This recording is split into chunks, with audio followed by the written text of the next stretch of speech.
آج رمضان میں یہ بہت ضروری ہے، کیونکہ رمضان ہونے کے بعد بھی سب کو پتا ہے کہ چاند دکھتے ہی اللہ شیطانوں کو قید کر لیتا ہے، یہ سب کو پتا ہے۔ حدیث پاک میں بھی سرکش جنات اور شیطان دونوں قید ہو جاتے ہیں، ان کو قید کر دیا جاتا ہے، جب تک چاند نہیں دکھے گا یہ نہیں آئیں گے۔ لیکن جو 11 مہینے ہم بلیم ڈالتے تھے شیطان پر کہ ہم سے برائیاں ہو گئی، گناہ ہو گئی، کیوں؟ ارے شیطان ایسا کرا دیا، شیطان ویسا کرا دیا۔ اب رمضان میں کون کرا رہا ہے؟ شیطان تو ہے نہیں، پھر فجر میں سوتا کیوں ہے؟ بغیر نماز پڑھے ٹانگ پھیلائے ویسی نماز قضا کرے، کون سا شیطان تمہیں سلایا؟ ابھی تو شیطان ہے نہیں۔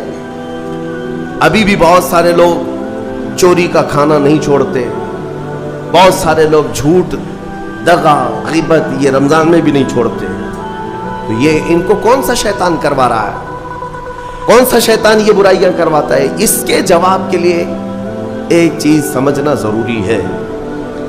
یہ بات تو مشہور ہے کہ ساری برائیاں شیطان کرواتا ہے، ابلیس کرواتا ہے نا؟ لیکن آپ کو وہ واقعہ معلوم ہے جب آدم علیہ السلام کو اللہ تعالیٰ نے پیدا کیا اور سارے فرشتوں سے کہا کہ سجدہ کرو؟ کل ہی کی تفسیر میں میں نے عرض کیا، اس میں ابلیس بھی تھا۔ ابلیس بھی اس وقت بہکا ہوا نہیں تھا، گمراہ نہیں تھا، وہ اچھا تھا۔ ابلیس تو بہت عبادت کرنے والا تھا اللہ تعالیٰ کو، تو اس نے اللہ کے حکم کو ٹال کر آدم کو سجدہ نہیں کیا، غرور میں کھڑا رہا، نافرمانی کیا۔ تو اب میں یہ سوال کرتا ہوں کہ ہر ایک کو گمراہ کرنے والا شیطان ہے، تو شیطان کو کس نے گمراہ کیا تھا؟ اس کو کس نے روکا سجدہ مت کرنا آدم کو؟ کوئی ہے بہکانے والا؟ ارے وہ تو پہلا ابلیس ہے، اس سے پہلے تو کوئی ابلیس تھا ہی نہیں، اس سے پہلے تو کوئی شیطان تھا ہی نہیں۔ شیطان کو کس نے روکا کہ تو بڑا ہے، تو بلند ذات والا ہے، آدم مٹی سے بنا ہے؟ یہ خیال کس نے ڈالا؟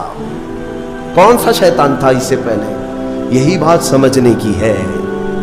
محدثین نے مفسرین نے فرمایا ابلیس کو جس چیز نے سجدہ کرنے سے روکا وہ نفس امارہ ہے، وہ نفس ہے جو آج بھی تمہارے ساتھ ہے۔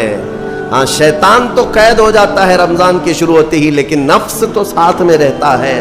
اب پتہ چلا کہ رمضان میں جو کچھ بھی غلطیاں یا کوتاہیاں یا گناہ کچھ لوگوں سے سرزد ہوتے ہیں تو یہ نفس کے پجاری ہیں، نفس ان کے ساتھ ہے، یہ نفس کی غلامی میں آ گئے اور نفس کے شکار ہو گئے۔